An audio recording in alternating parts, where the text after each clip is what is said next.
Nagasaki शहर से 15 kilometre दूर एक आइलैंड जिसे बीच समंदर में लावारिस की तरह छोड़ दिया गया है। इस आइलैंड पर कई सारे घर, स्कूल्स, अम्यूज़मेंट पार्क मौजूद है, लेकिन फिर भी वहाँ कोई नहीं रहता।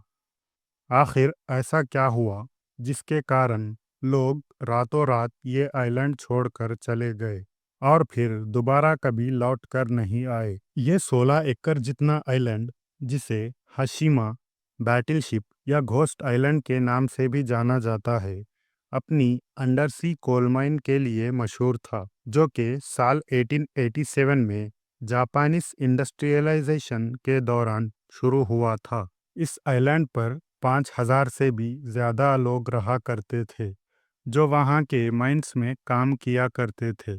साल 1810 में पहली बार इस आइलैंड पर कोल डिस्कवर किया गया था। साल 1819 में मित्सुबिशी कंपनी इस आइलैंड को खरीद लेती है और माइनिंग शुरू कर देती है।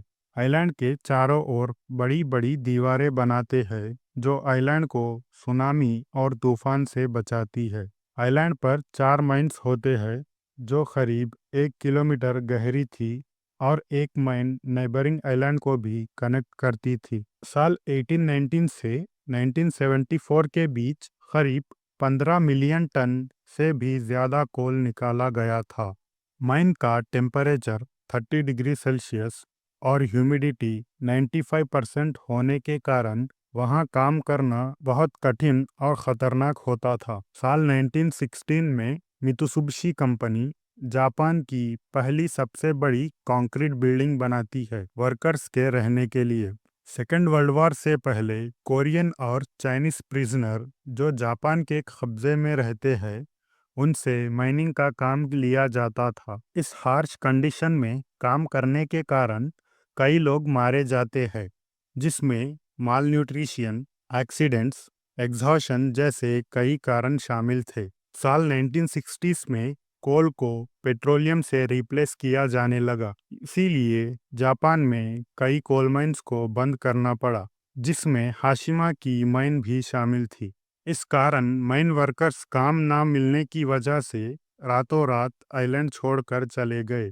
तब से अगले 35 साल तक ये आइलैंड बंद पड़ा था, पर 22 अप्रैल 2009 को इसे फिर से टूरिस्ट के लिए ओपन किया गया। साल 2009 में जापान इस आइलैंड को यूनेस्को वर्ल्ड हेरिटेज साइट में भी इंक्लूड करने की रिक्वेस्ट करता है, पर साउथ कोरिया, नॉर्थ कोरिया और चाइनीज गवर्नमेंट इस पर अपोज करती है। फिर इवेंचुअली सब राजी होते हैं और 5 जुलाई 2015 को 39th UNESCO world heritage committee meeting में हाशिमा आइलैंड को वर्ल्ड हेरिटेज साइट में इंक्लूड किया जाता है। वीडियो पसंद आई तो लाइक, शेयर और चैनल को सब्सक्राइब कीजिए। मिलते हैं अगली वीडियो में।